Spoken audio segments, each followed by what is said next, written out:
Hey Hunters, HaloZoo here for a new video, and I'm on a laptop, so that's why the audio is going to sound weird. I don't know why, but I don't have microphone input to this, so I'm stuck with the default microphone of this, so sorry about the quality, but we've got a new Unearthed Arcana. It is Villainous Options, and right off the bat, let me tell you, I kind of wish they focused more on reprinting old stuff, but there is some cool new content as we have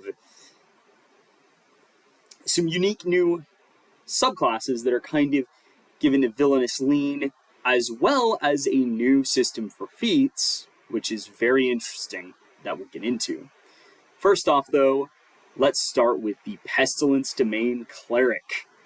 Would have liked to see Death Domain come back, but this is very interesting, as it kind of messes with stuff in a unique way that, at first there's a big red flag of, oh gosh, don't worry, it's fine. Regardless, let's begin. We start off with Blightweaver at level 3. This is your passive.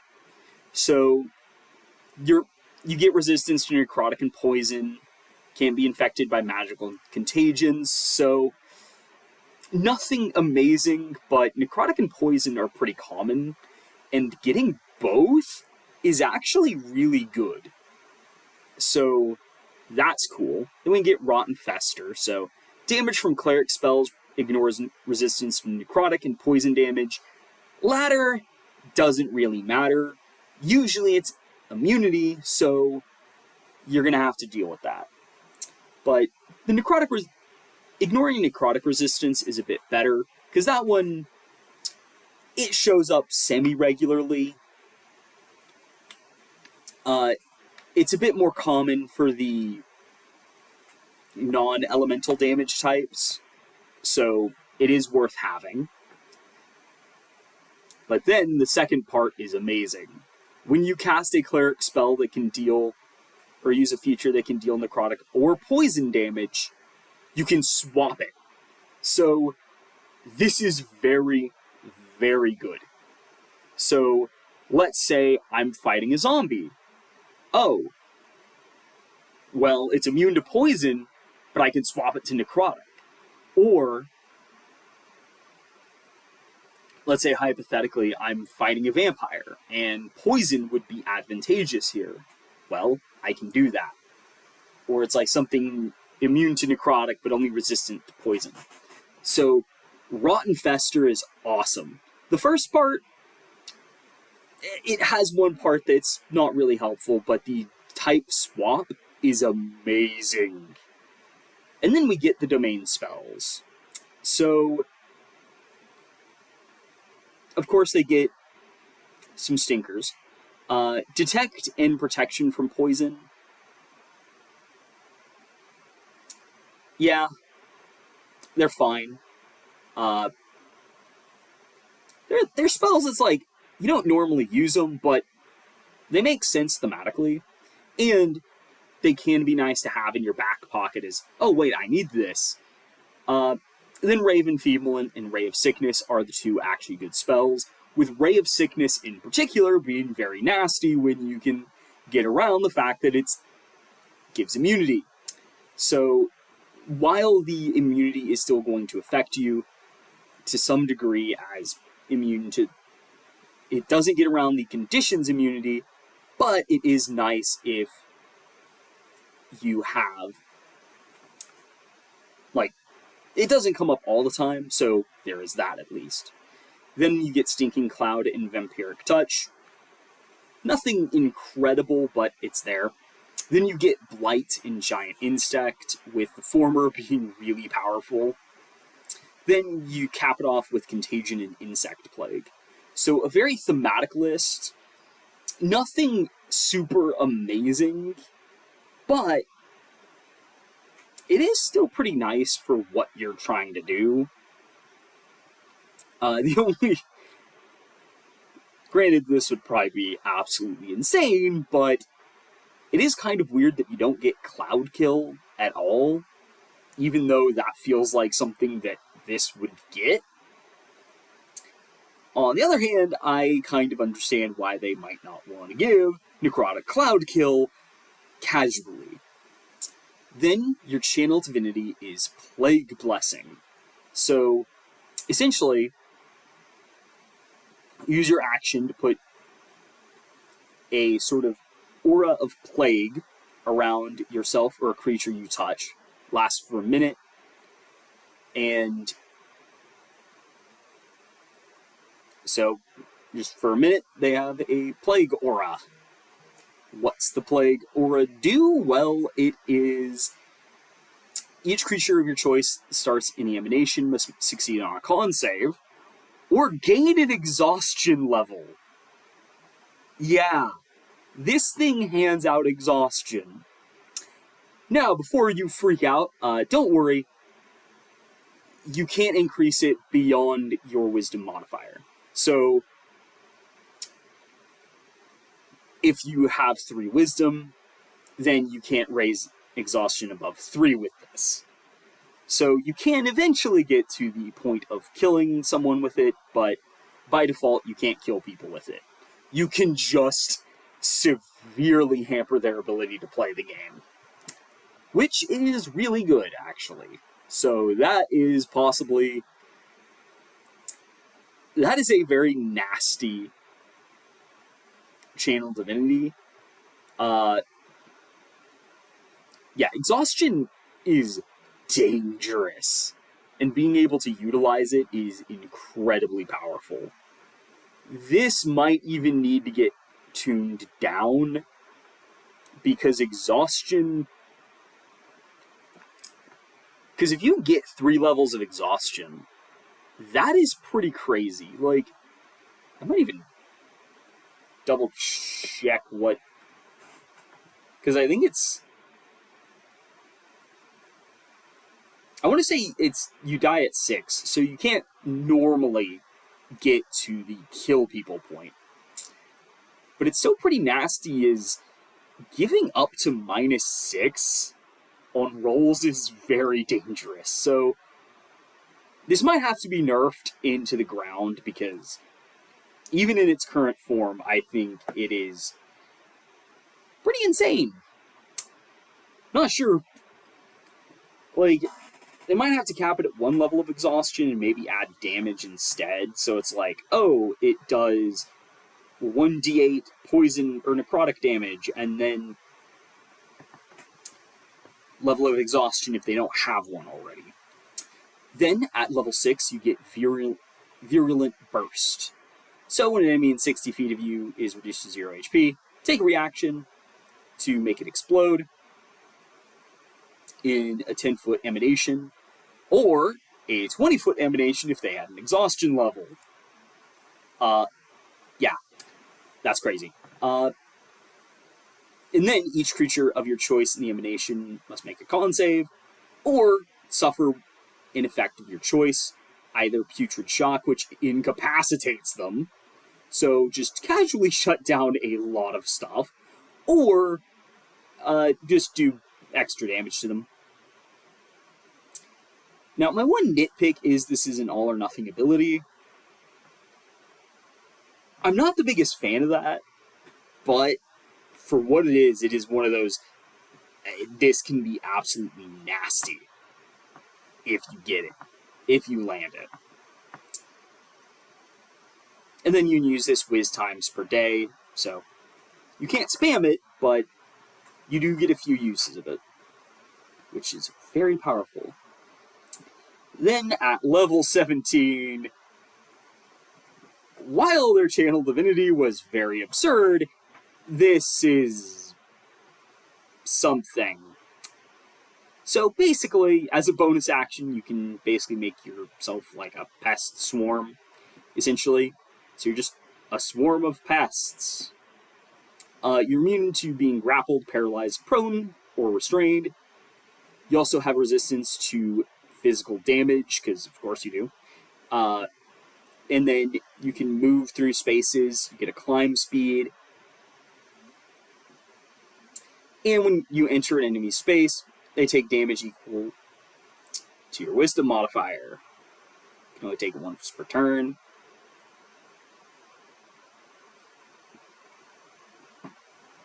And it's necrotic piercing or poison. And it lasts for 10 minutes. Yeah, I genuinely don't think this is that cool. Honestly, I don't get it. That is one of the worst capstones I've seen. Honestly, like, I don't know, it's pretty bad. Actually, looking at it, yeah, kind of a shame. Like, granted, it has the most insane channel divinity they've ever printed. Like, it is one of the most insane ones. This one, and I'll actually say, Plague Blessing is the most insane channel divinity they have ever made. This beats Twilight and Peace. Because at least those only kept your party, at least they were keeping your party alive. You can still get defeated if you're unlucky. This, if your enemy gets unlucky, it is over for them. They're not coming back from that. So the capstone being a dud is unfortunate, but kind of makes sense. Circle of the Titan, a druid. So, not exactly a villainous option, but one thing I'll say off the bat, this is a great idea, and I hope this is a sign that they're going to go back and fix Circle of the Moon. Because, as we'll see, it does something really cool that I wish they would do for Circle of the Moon. Let's get into it. We get Circle of the Titan spells. So, one weird nitpick. So you get 3 spells at first. Cure Wounds, Lung Strider, and Thaumaturgy. Why is there no second rank spell? Yeah, you don't get a second rank spell. Also, you don't get any damage cantrip. So, and these can be used in Titan form, which is basically Wild Shape. So, similar to the Circle of the Moon feature, except for some reason you don't get a second rank spell. You do get Fear, Stone Skin, and Destructive Wave, which are pretty cool. Especially the last one, where it's like, yeah, you could just blast a bunch of enemies. Have fun. So, it's interesting. Now, you might be wondering, that's not a lot. But as you'll see, they do something really, really cool. So let's get into it. Titan form. So, you get to go into a Titan form as part of Wild Shape. What are Titan forms? Well, there's 3. And these are scaling Wild Shapes. We're going back to templated Wild Shape. And it is awesome. I really enjoy this. So, Strength and Dex are equal to your Wisdom score in these forms. You get 2 times your Druid level temporary HP. AC is scaled off your Wisdom modifier. And depending on the form, you get a different speed. So obviously, Behemoth gets Climb, Leviathan gets Swim, Insectoid gets Fly. So, you do, however, get a few bonus abilities. So, each one has an extra effect, passive. So, for Behemoth, you get Siege Monster, so you deal double damage to objects and structures. Leviathan gets Amphibious, and Insect has Flyby. You also get Rend as your attack. So, It's just damage, D8 plus wisdom modifier, 10-foot reach. Do note, this scales off your wisdom modifier. Amazing! So, for Behemoth, they do slashing damage, Leviathan is bludgeoning, and then Insectoid gets piercing. And then there's this ability right here. Each one has a special, quote-unquote, spell that you get to activate. So, for Behemoth, you get your Incandescent Breath, which lets you do a 5-foot wide, 60-foot long line of radiant damage, plus your wisdom modifier to it for some reason. Awesome. So you just dump spell slots into this and just blast enemies all day. Whereas for Leviathan, you get Ink Cloud as a reaction. So when you take damage, release an ink cloud around you, and it's heavily obscured. You get to move up to your speed. My one annoyance is there's no reason to upcast this one, but that's kind of like the one complaint I have, which is one of those wonderful moments of, yeah, that would be nice, but it's fine. And then Insectoid gets Energizing Pollen. So basically you emit a cloud of pollen, and you get 2d8 plus 5 times the expended spell slots level, and you get to distribute that amongst allies in 15 feet of yourself. So basically you just get a big healing cloud. Now, I'm not exactly a big fan of not getting extra dice as you rank this up, because I feel like it should be 1d8 plus 5 times the expanded slot level and a d8 per slot level instead, just to make it a bit better. But this is pretty cool. It is annoying that you do have to spread the HP, so you do have to divide it, but it is nice to just have a extra healing ability in your back pocket that's essentially a better cure wounds if you need it at base. I mean, it's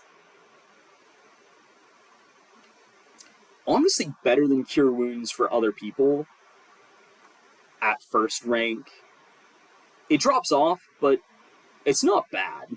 As like, oh, someone I can't quite get to needs healing, bam, healing pollen. I'm not going to get into the other stuff just yet, but, well, actually, first, you get multi-attack at 5th level. Then, at 6th, we get Dire Impact. So you get Elemental Rend. Basically, whenever you use a Rend attack, you can change it to Acid, Cold, Fire, Lightning, or Thunder damage. Immediately, I'm going to call out that it would be nice if this also worked with Incandescent Breath, if you wanted that. Just so it's like, oh yeah, I can like use lightning attacks and exploit that if I want to. It's fine.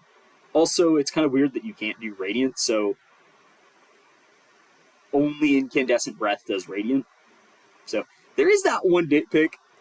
It's just a nitpick, but it is kind of weird. There's like, so the only element, like, we have Radiant damage on the Behemoth, yet I can't do Radiant damage with Elemental Rend.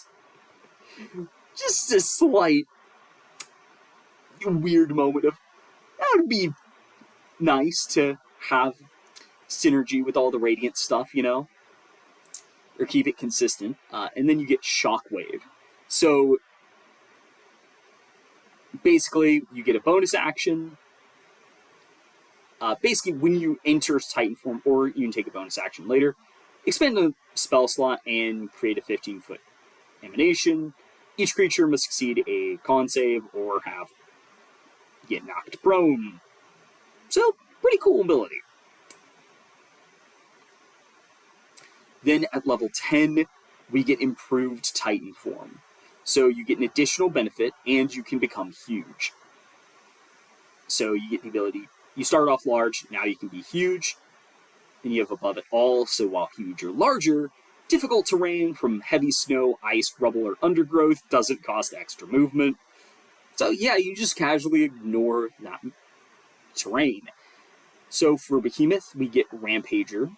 So when you enter the space of an enemy that's at least one size smaller than you for the first time on a turn, they have to make a strength save or fall prone. They're already prone, they take 2d6 bludgeoning damage. So you can just casually run people over.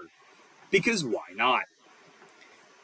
Then the Leviathan gets a Toxic Stench, so each creature of your choice in Emanation that starts its turn there has to make, just takes 2d4 poison damage and has the poison condition.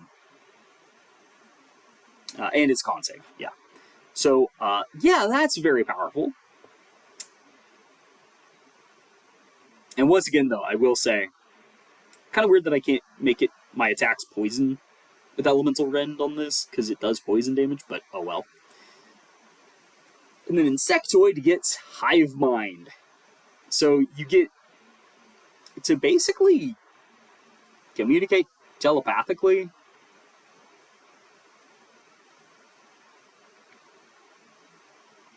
Like, what? Why? That's kind of random and very underwhelming. I don't know why that gets weirdly shafted. Granted, Insectoid does have the lowest AC.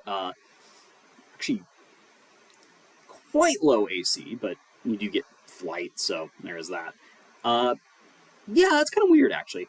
Not the biggest fan of the Insectoid one, randomly getting telepathy. Like, the other two are cool.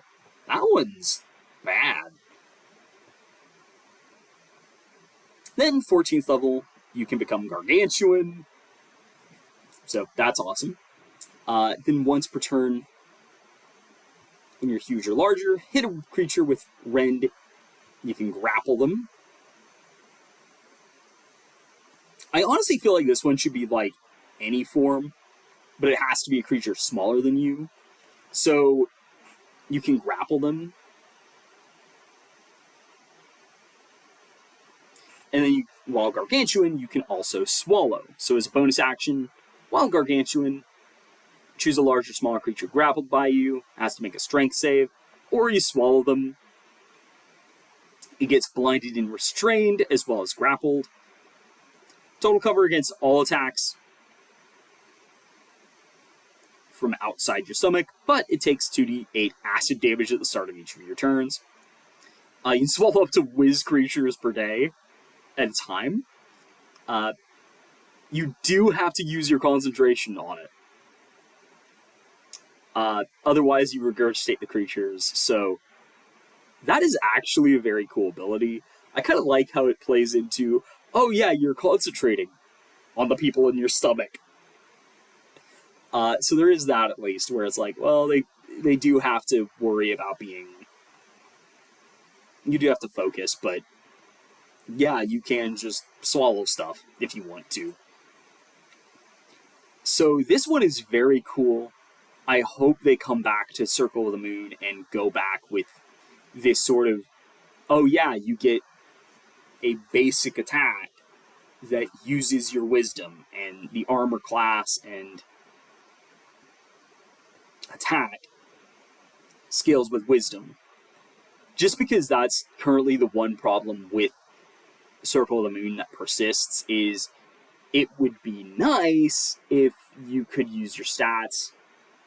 And I'm glad they brought back templated wild shapes for this. Even if it's like, I still want more for the original. But, oh well. Then, let me actually see. Yeah, we'll keep going.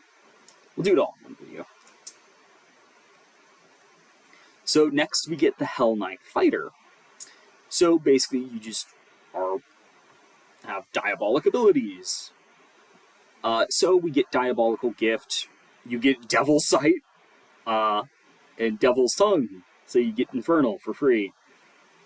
Yeah, Devil's Sight. Holy Holy cow, is that powerful!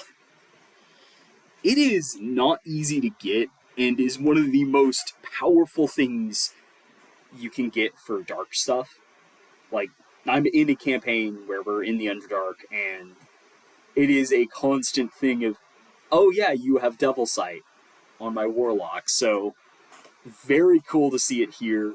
Finally, someone beyond Warlock is getting this. Then we have Hellfire Weapon. We take the attack action, make one of your weapons a Hellfire Weapon, and it remains transformed for 10 minutes. Use the feature again, die. It's more than 5 feet away from you for a minute. You can also just end it early, so you can just freely make it a Hellfire Weapon. And while it is a Hellfire Weapon, it sheds dim light and 5-foot emanation, and you can change the damage of the weapon to fire.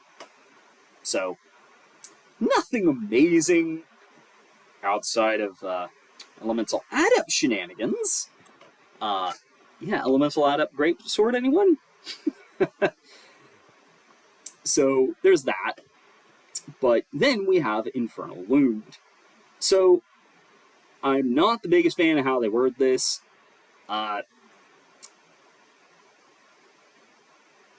Basically, they say you have this Infernal Wound die. You have 1, and it's a d6, and it's like, 1 die? Because it's kind of worded like a Battlemaster die. That's not how it works. So, once per turn, when you hit a creature with a Hellfire Weapon, you can deal extra fire damage equal to roll the Infernal Wound die, and give the target an Infernal Wound. And while wounded, it takes 1d6 fire damage at the start of each of its turn, which lasts for 1 minute, or until it regains hit points, or the target or a creature in 5 feet of them takes an action to close the wound, basically. They can only have 1 wound at a time, but this is a powerful ability, and you get con uses per short or long rest, so you can spam these out. So yeah, that is actually very powerful. Being able to make creatures waste their actions or require healing is really powerful. While doing fire damage isn't the best, and I kind of wish they let you have more options for it, because fire's a relatively common resistance / immunity. I think it's the 3rd worst, behind poison, obviously, and cold, but it's pretty nice. Then level 7, we get Advanced Wounds. So basically when you roll the Infernal Wound die and roll a 6, you can do one of the following. So you get Purulence of Minaros, which just, everything in a 5-foot emanation the target takes con acid damage, and the target is poisoned. So basically just a splash. One thing I will note, this should specify it does not hit you. Yeah, that's not great, because you can actually trigger this off the initial hit. Then Rupture of Cania, target takes con force damage. Okay. Except for the fact that Stygian Gangrene exists, and target takes cold damage equal to your Constitution modifier, and it can't take reactions till the start of its next turn. For one, that is absolutely nasty, but granted, this only triggers on a 6. So, yeah. Just straight up better than Rupture of Cania. I don't really know why you would ever use Rupture of Cania outside of resistance / immunity. Which, okay. Not the biggest fan of this feature. I kind of wish you could trigger these, like, in a different way, maybe. And also, Rupture of Cania probably needs a second effect to go with it.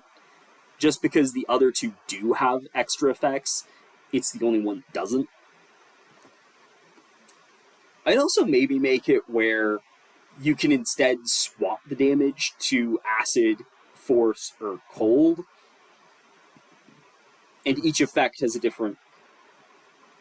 And each damage type does a different effect when you trigger Advanced Wounds. So not the most amazing feature, just kind of there. Then Hellforged equipment.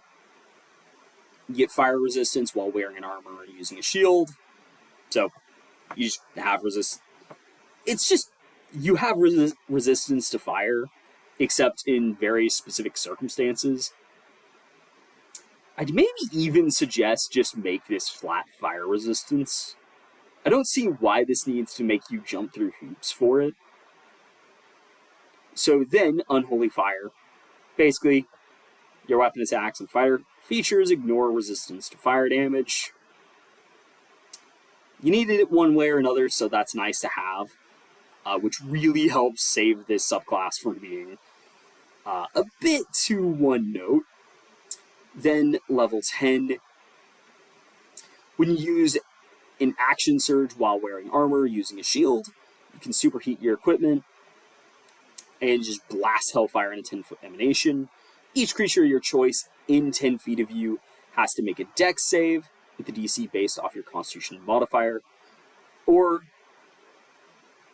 take damage equal to a roll of your Infernal Wounds and start burning. So basically they just take damage over time. Only half damage on a successful save, which is really bad. Why is this only one roll of the Infernal Wound die? This should really be more than that. So, very underwhelming ability. It's a nice bonus, but then there's also another issue I have with it, which is it's a 10-foot emanation. Meaning this is kind of useless if you're not going melee. I get that's the idea, but nothing else pushes you to melee. In fact, you're actually punished for being in melee, because if you want to use Purulence of Minaros. So, yeah. Level 15 then, you get one feature, but it's actually pretty cool. Basically, when you roll a 6 on the Infernal Wound die, roll an additional d6 and add it to the damage. And you can add up to 3 for a total of 4. I would specify that this totals 4, so it's more clear that, oh yeah, you can get up to 4d6 damage from an Infernal Wound if you keep rolling 6s. So you add 3 for 4 total. Like, that's my only nitpick. Add 4 total at the end. But a nice feature to add exploding dice. It's nothing amazing, but I think this one's actually kind of cool compared to the level 7 one, where it's like, okay, this is nice. Less problems. Granted, you could add another feature, but oh well. Then Hellfire Condemnation. Basically, when damage from your Hellfire weapon or Infernal Wound kills a creature, it dies immediately, so you can't resurrect easily. So just immediately dead. And its soul rises as a Lemure in 1d4 hours. So basically, you're just cursed to become a devil. Now, do note, this is a straight up, you are not coming back if they get this off. It's not an amazing feature, but very powerful in very specific circumstances. Because technically, you could actually hypothetically kill liches and stuff with this. As if they don't revive before they would become a Lemure, nothing can bring it back except a wish spell. So yeah, that's definitely... It is almost never going to come up, but you can do some silly things with it in the narrative. So, cool ability for your DM to pull out is actually relevant. Then level 18, you also get Infernal Bargain, which is the actually good ability, because it makes your 1s on Infernal Wounds into 6s. AKA, it triggers Blister of Avernus and Advanced Wounds. That is a cool capstone. It seems very meh at first, and then you realize, oh wait, no. It's doubling your chance to trigger your abilities. So there is that, at least, where it's like, oh, well, at the end, you do get an ability that triggers it. I do think they could get a cooler capstone. I think maybe they could move Infernal Bargain down, maybe? No. Maybe add something else here. Move Hellfire Condemnation down, perhaps, and then have something else that's like a splashier ability, maybe. Because they don't get anything cool, but they're definitely nice. They're not bad. They're not mega cool or anything, but it's simple and it works, which is pretty good as a baseline. Then we get Demonic Sorcery for Sorcerer. So Abyssal Rupture is here, and we already see that, yep, this is the stinker of the group. So, this has a old problem that has reared its ugly head again. So basically, when you spend a sorcery point as part of a magic action or bonus action, you can unleash one of two effects. You only get it once per turn, but oh well. So, Demonic Lash, you deal, just lash out a creature in 20 feet of you. They take 1d4 slashing damage automatically, and then if it's large or smaller, you can pull it up to 10 feet closer to you. You are a sorcerer. You do not want to be doing this without a durability increaser. And then the other ability is attack rolls have disadvantage against you, which is really useful and would be nice to pair with Demonic Lash, if you could. But you can't. So, yeah. Not a great start where only one of the abilities is ever even worth remotely considering. Unless you're a weird multi-class setup, but we're going to assume you're not, because this is supposed to be just a sorcerer. That's what it should be designed as first, and shouldn't require a multi-class to work. And then the only other feature, aka nothing like Draconic Sorcery's durability increase, to save this subclass. Instead, we just get extra spells, which you need, but it is very rough that it's, yeah, you don't get a durability increase. And the demonic spells are surprisingly meh. Like, this is not an exciting spell list. Though, one thing I will say, as a sorcerer, I don't actually mind this. It does seem weirdly tame and surprisingly passive, but as a sorcerer, you don't get a lot of versatility, meaning that normally you don't necessarily have the space for stuff like Detect Magic, Dispel Magic, Contact Other Plane, and stuff like that. So getting them here for free is really nice, as the way Sorcerer works makes this actually not bad. There are some interesting inclusions, though, such as Entangle, Misty Step, Dispel Magic, and Hallow, though Hallow is not going to see a lot of use. You do get Confusion, which is nice. So, the spells aren't exciting, but for a sorcerer, this is actually surprisingly good as a way to expand your utility, which normally sorcerer sucks at. So, not bad, actually. Then level 6 is Abyssal Aura.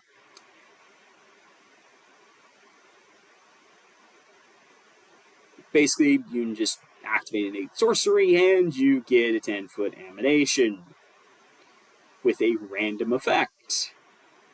And you can only do this once per day or spend 2 sorcery points. Yeah, this immediately, without even looking at the effects, this is a random 10-foot aura that you can only use once per day, even though you can have multiple uses of innate sorcery on a class that is not designed to be anywhere close to enemies. Right off the bat, this, it has the Storm Sorcerer problem, where you do not have the durability to be using features like this that want you to be very danger close to enemies. So, the different effects, though, we get sticky webs, so the area is difficult terrain for enemies. And enemies that start their turn there have to make a strength save or be restrained. And they can try to break out with athletics, but this is actually a nice effect, so it's got that at least. Then 2 is Caustic Ooze, which also makes the area difficult terrain, which, once again, not bad. These 2 aren't actually that bad because they make difficult terrain, so it's like, okay, well, you can use it defensively. But Caustic Ooze, each enemy that starts its turn in the area must gets to take d6 acid damage, and it has to succeed on a dex save or fall prone, so further limiting their mobility, which is nice. Though it is rough that it's start their turn, not enter or start their turn there. So I'd probably add when they enter the zone too, but that's it. Terrifying Screams, then. Each enemy that starts turn in the Emanation, once again, starting your turn, because that's fun to have enemies start their turn in 10 feet of you as a squishy sorcerer. Or take d6 psychic damage and have to succeed on a whiz save or be frightened of you. Which, once again, at least the bonus effect is good, so it does help you in that way, I guess. Then Enthralling Spores. The area is just heavily obscured for creatures of your choice. This actually isn't too bad, because it does make it much harder to target you. So, it's not bad, but then at level 11, each creature that starts its turn in the Emanation must succeed on a whiz save or be charmed by you. So, once again, you want enemies to be near it. Wonderful. Poisonous Flora, only lightly obscured, so not as detrimental to enemies as Enthralling Spores, but each enemy that starts to turn in the area takes d6 poison damage and has to make a con save or be poisoned till the start of its next turn. Once again, actually quite good if it lands, but oh wait, it's poison. And you don't control when this comes out. You can get absolutely screwed over by this one. Then if you roll a 6, you get Enervating Bones, which each enemy that starts to turn in the area takes d10 necrotic damage and can't regain HP till the start of its next turn. Once again, this comes out randomly, meaning this may not even be relevant, and you're just basically running into the same issue as Chill Touch, where you're a sorcerer. You don't want to be close to the enemies.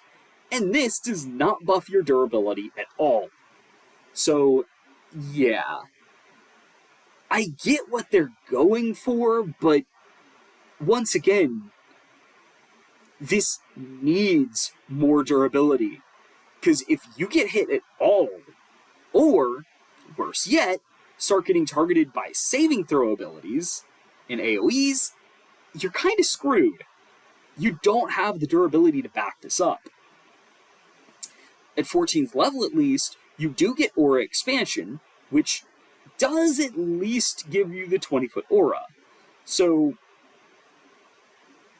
and you get Controlled Chaos, which lets you roll twice. If you roll duplicates, you can choose any effect. So, not bad. So, at the very least, you do get more control over it here. But, and one other thing I will give it, they actually made the damage scale, unlike Wild Magic Barbarian. Wonderful. So there is that at least. But Abyssal Conduit kind of feels like that would have been nice way earlier, because it's just one of those things of, yeah, this doesn't really work well because you can't control what you get. And level 18, Fiendish Servant. You can cast Summon Fiend without a material component. And you can cast it once per day without a spell slot. And when you cast it this way, it has to be a demon, but makes sense. So, it's not an amazing ability, but hey, it's something at least. It's there. So Demonic Sorcery, definitely the worst subclass here, if only because of the Storm Sorcerer problem. If you just tacked on, like, the ability that Draconic Sorcery gets, I don't care that it would be a duplicate ability. They need this. If they're going to stay, because either they need to move away from wanting to be close to enemies, or embrace it and get a durability increase to go with it, to actually enable Sorcerer to get that. Like, maybe give them light armor and extra HP or something, I don't know. Just to make it a bit different. And then we have Paths of Villainy. So, Paths are a new system that they're introducing, which is just basically a feat line for one of two options. I really like this idea. It's pretty cool, actually, that it's like, oh, well, as you progress your character, you're going to go down this path that lets you get to a certain endpoint. And for the first time, we are seeing level 8+ and 12+ feats. Awesome. I want more of this. This is a cool direction. And the two paths we see, the first one is the Death Knight. So here we have Death Knight Initiate. So you do have to start off with level 4+, and for Death Knight you need to have Weapon Mastery. So you get to increase Strength or Charisma.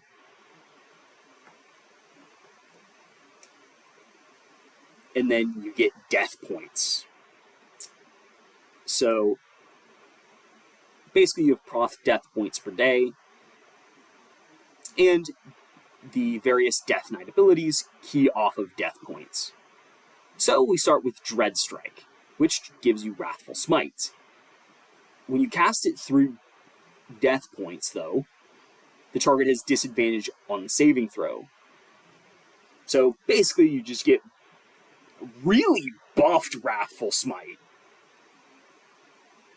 Now it's only first rank, but disadvantage on the Wiz save against the Fear is quite crazy, actually.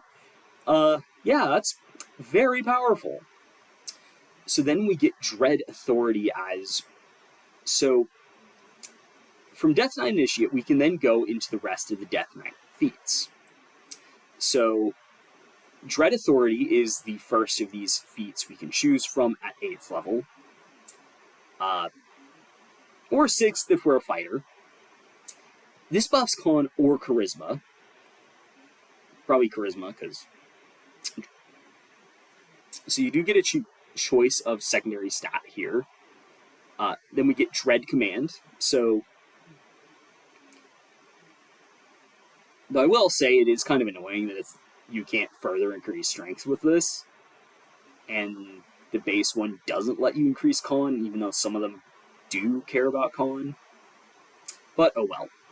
So for Dread Authority, we get the Dread Command Death Point ability. So, when you cast this one with Death Points, Undead have disadvantage on the saving throw.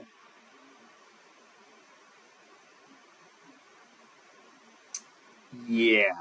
That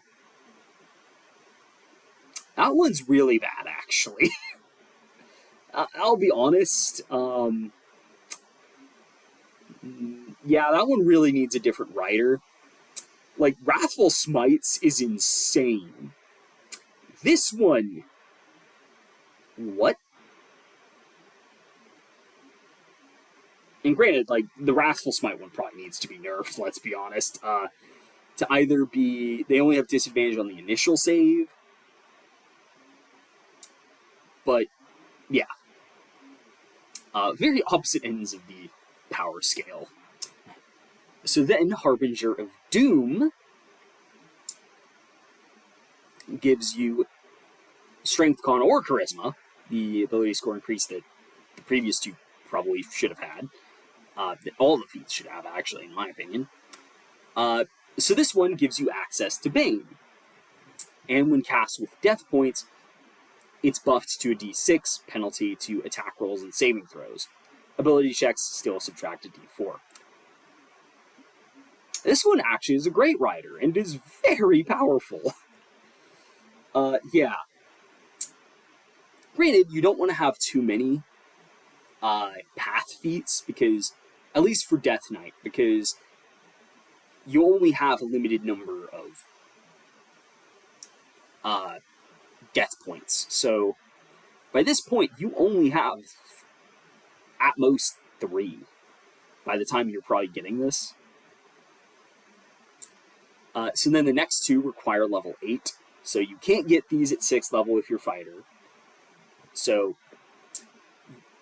granted, the previous two are soft level 8 requirement, just with an asterisk that, well, fighter can get them earlier.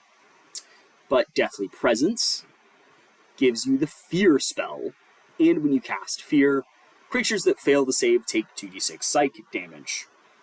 A nice benefit, a nice bonus effect for this one. So, it's nice.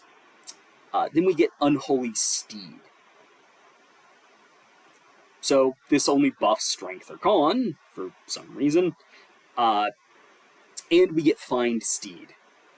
When you cast Find Steed with Death Points, and the Summoned Steed is a Fiend, which is weird that they don't restrict you to that, but you're probably going to choose it anyway, because targets you choose have disadvantage on the Wisdom save of Fell Glare. Essentially, you now have disadvantage on my Steed's ability. Sucker. So, very nice ability, so you just get some cool extra spell effects that you can use.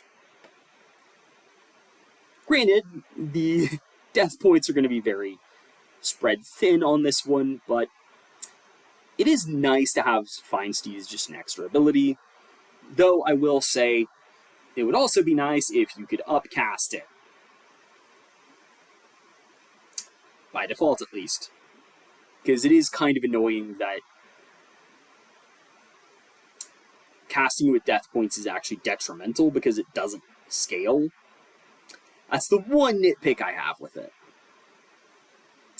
But then, with Death Knight Ascension, this is the 12th level feat. You need 2 other path feats. So you have to have 2 of the previous feats.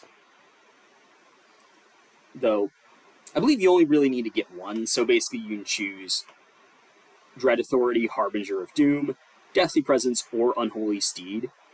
All of these will unlock it, because Death Knight Initiate is a Path of the Death Knight feat. So Death Knight Ascension only buffs Strength or Charisma. Yeah, the ASIs are all over the place with this one, but you get a few abilities. You're undead, so you're undead now. You get resistance to necrotic and poison, not immunity to poison, but oh well. And you're immune to exhaustion from dehydration, malnutrition, and suffocation. Not from Pestilence Clerics, though, because screw you, sucker. And then you get a special death point ability. And actually cool death point ability. Hellfire Orb. As an action, you can expend 1 to 5 death points and just blast to basically just throw a fireball. A very insane fireball. So each creature in a 20-foot radius sphere has to make a dex save, or take 2d6 fire and 2d6 necrotic damage per death point expended. So you can dump all your death points into this and get a 5th rank fireball. Yeah, this one can hit like a truck. You don't get any death points. Now, granted, you can only do this once per day, but my gosh, that is powerful. Because keep in mind, this is a 46 burst for 1 death point. Yeah, this is going to hit like a truck. And it's certainly very powerful. So I'm actually quite impressed with this. And it's definitely the coolest one, because it's the only one you can pump more into. So maybe they could change Unholy Steed to be, like, you can dump more points into it to upcast it, perhaps. To let your steed scale. So it also gets the 1 to 5 points deal. I don't know. But, yeah, Path of the Death Knight. Very interesting concept. Path of the Lich. Of course, that's the other one. So, Lich Initiate, you get a spellcasting ability score increase. You get a Spirit Jar. And basically, just each long rest, you connect yourself to the Spirit Jar. And if it's destroyed,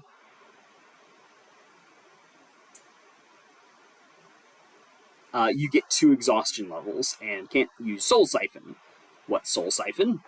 When you kill a humanoid enemy, you can consume its soul. So on your next turn, first creature you hit with an attack takes extra necrotic damage equal to 1d6 plus spell mod.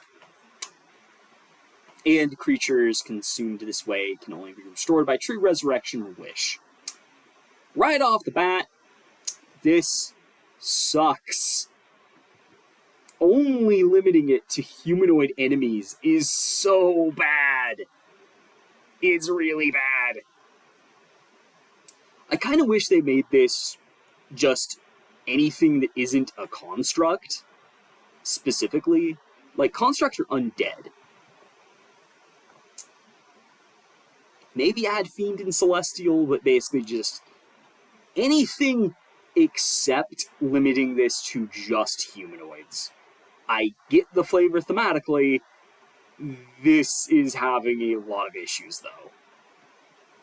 It's cool. And then the second problem is, you're a spellcaster. You have to have spellcasting or pact magic. You don't make that many attack rolls, meaning that basically, you'd have to cast a cantrip to get any benefit out of this most of the time. So it's kind of a weird one where this should probably be the next time you would deal damage to one or more creatures. You can choose one of them to take extra damage. instead of requiring attack rolls. So then the path feats you can pick up. We've got Arcane Restoration. So when you use Soul Siphon, whenever you actually get to use it, you can restore up to 4 spell levels worth of spell slots. You only do this once per short or long rest. Once again, Warlock gets screwed over. Personally, this should probably be split off into, well, okay, if you're a Warlock, if you have Pact Magic, then you get 1 spell slot back. Just 1 spell slot's back, that's it. But for other classes, you get this ability. So just split it into 2. It's not great as it is. It's... Yay. Screw Warlock, I guess. Because they can't have nice things. It's actually baffling how many, oh, this is to help spellcasters that aren't Warlocks there is in this game. It is insane. Then there's Transfer Life. So when you Soul Siphon, you can get Prof plus Spell Modifier temporary hit points. Cool! If only Soul Siphon was easier to use. Because, my gosh, it's bad. Oh yeah, and also you can Soul Siphon if a creature in 10 feet of you dies. So you don't have to be the one killing them, but most of the time, probably are. Undead Grasp, then.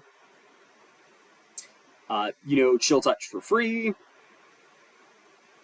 Or any other cantrip of your choice. I will say, probably specify that this has to be from a class, you have. Because it's kind of silly that you can just grab any cantrip from this.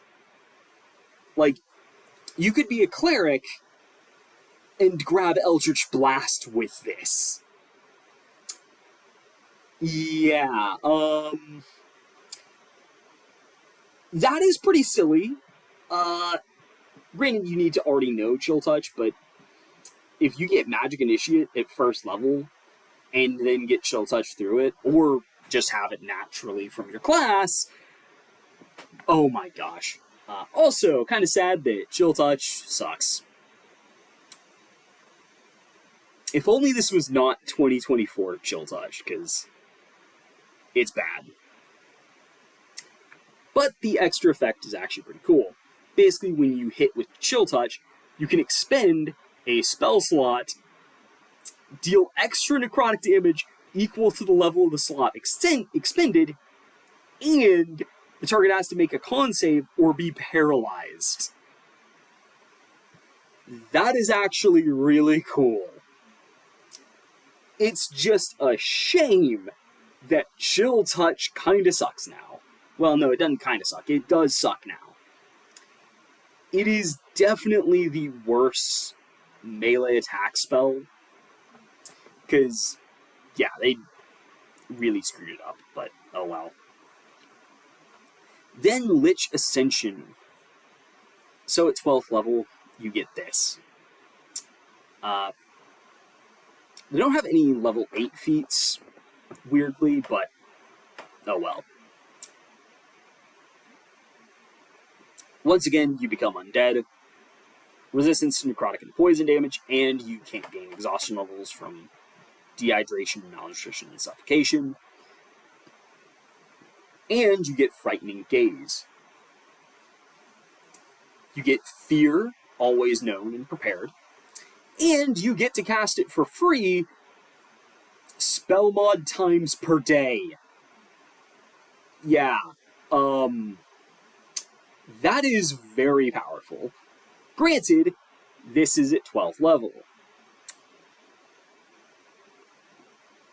So, you're casting a 3rd rank spell multiple times per day, so it's not the most, it's not as absurd as it could have been, and Fear isn't the most absurd spell you could get. It's actually one of the more tame ones, honestly. And then Rejuvenation, basically if you die, you're reformed in 1d10 days if you have a Spirit Jar and aren't revived before then. So, yeah. Just free resurrection. That's what you get. And that is the Villainous Options.